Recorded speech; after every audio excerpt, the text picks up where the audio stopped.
Illawarra here. What the fuck was that? Fucking still going. The fuck it is, my hands are still shaking. Oh, I've never seen anything like it. What the fuck was it? Good evening and welcome to this special edition of 10 News. And the quake tragedy that's devastated the New Zealand city of Christchurch. Tonight, New Zealand's earthquake horror. Christchurch in ruins as the ground crumbles beneath the city.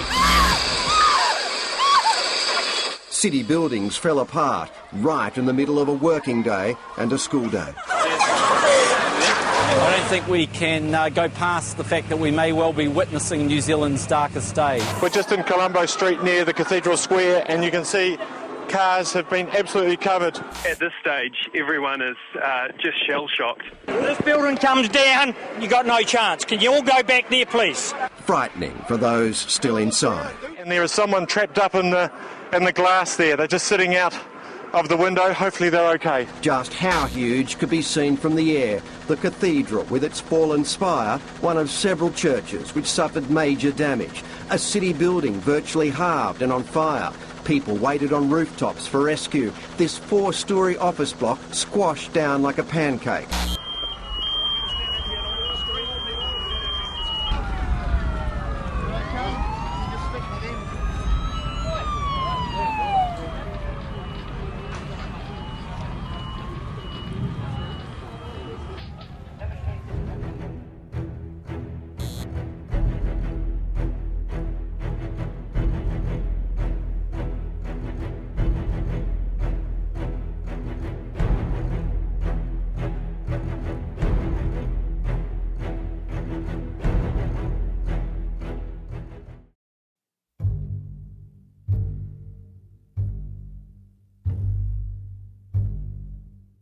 You know, we didn't know what to expect and what we were going to find in the city.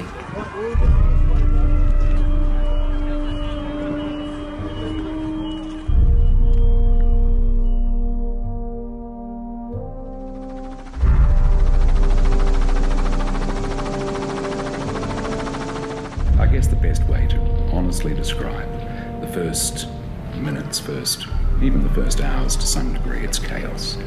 It's absolute chaos. But to actually see these guys in action and what they put themselves through was amazing. You can't give them enough recognition for some of the risks they took on those early days. Watching the pines building on the ground that I owned and knowing that people had lost their lives inside that building was a devastating thing for me.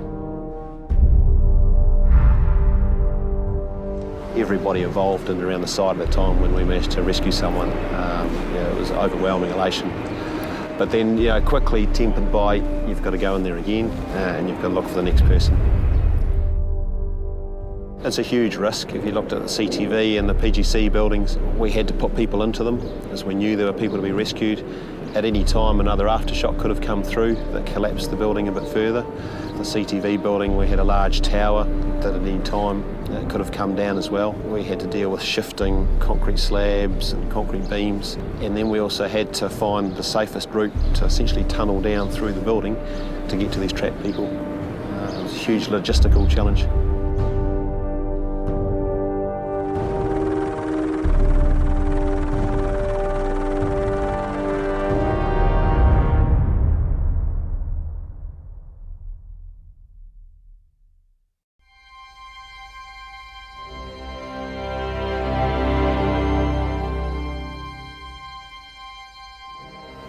Oh, look, the things we referred to were, a war zone in the Middle East or something like that. But really it was just carnage. There was, debris all over the roads. The cars were crushed. There was buildings down. There was, it was just it was like a war zone. That's how you'd describe it. Right, so the building's still to come down. We've got URS House. We've got the buildings which are in the convention centre site, which incorporates Craig Investments Victoria Park. It's been devastating here, and I don't think people internationally have any appreciation to how much damage has been done to the city, in its heart and the surrounding residential environments. The final decision, that's still to be made, but... We've done 1,200 demolitions, and that's between civil defence and CERA. Relating to the CBD, probably around 900, 800 of them are CBD demolitions. The place sign that you see here. And the distance, we've got Holiday Inn. We're hoping to have that on the ground by Christmas, and then in the very distance in between the two mobile trains there, we've got the place signs.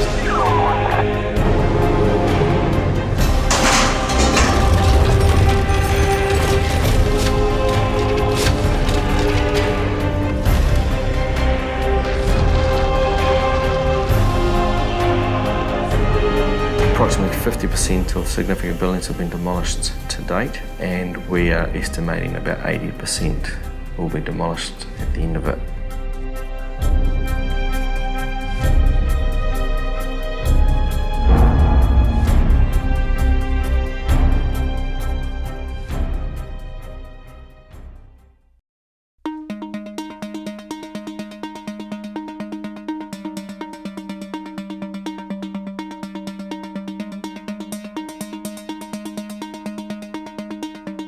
The demolition techniques used in Christchurch have been dependent on the size of the buildings and the resources that we've had available. We looked at implosion very closely with our very first building, the Grand Chancellor. Pulling down an earthquake damaged building is very different than just pulling down a normal building which has got its structural integrity, hasn't been compromised. And when you've got a really badly damaged building, you've still got to put someone inside the building to lay the charges. When buildings have a lot of damage, it's difficult to read how they'd react to an implosion situation.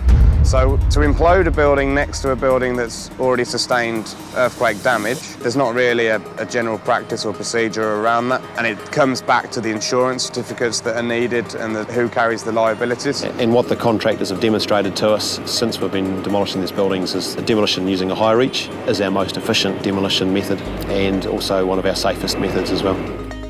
There was a loose best practice or procedures that New Zealand demolition industry had, but it didn't tackle what we've had to tackle here, so severely earthquake compromised buildings. So we've taken the best practice from America, Europe, the UK, used that to put together a sort of methodology review. We've got a lab out here of thousands of buildings that have all performed differently in the earthquake. They've all had different failure mechanisms, and we can really kind of look into each of those and relay those back to theory and learn from these. So it's a massive learning experience for us all. All the work that we've done and what we've learned, there is a sector of experience that the New Zealand industry will be able to give back if this was to happen anywhere else. We've come a long way in 18 months.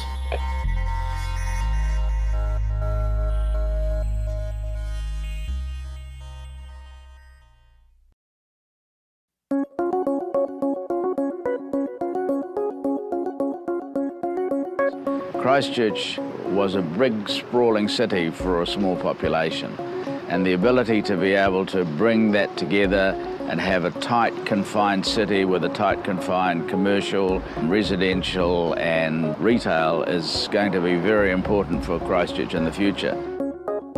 Our biggest issue is not the shortage of connections with many people around the planet who want to bring expertise. It's actually, there are so many opportunities. Which ones do we take? 5 years we'll be looking at an interim goal where it will have changed vastly. 10 years we'll be looking at hopefully a rejuvenated city, something to similar. Because we want this to be the safest city in the world, and that's a clear goal and ambition that every single man, woman and child has in this place, and we are going to do that. It's going to be a smaller, compact CBD. We've already seen that from the master plan. But look, I'm excited. You know, it's a once-in-a-lifetime opportunity to replan an existing city on a scale that you could never do. But we also need a city that's a great place to live, and a city that is a springboard for our children to the world, but also strong enough to draw our children back to this place when they recognise the quality and the strength of life and opportunity in this very beautiful island of ours. The CCD unit has released their first blueprint plans, and there's definitely a direction that people are heading towards and a plan to implement. We will see over the next 5 years some of the key central city infrastructures in place, either completed, on the way to completion, or just starting. That's our commitment over the next 5 years. Christchurch and Cantabrian people are very stirred people, and this place will recover. The new city is going to be modern, it's going to be structurally strong, and we'll be able to sustain or withstand another event like we have with, I would like to think, minimal damage.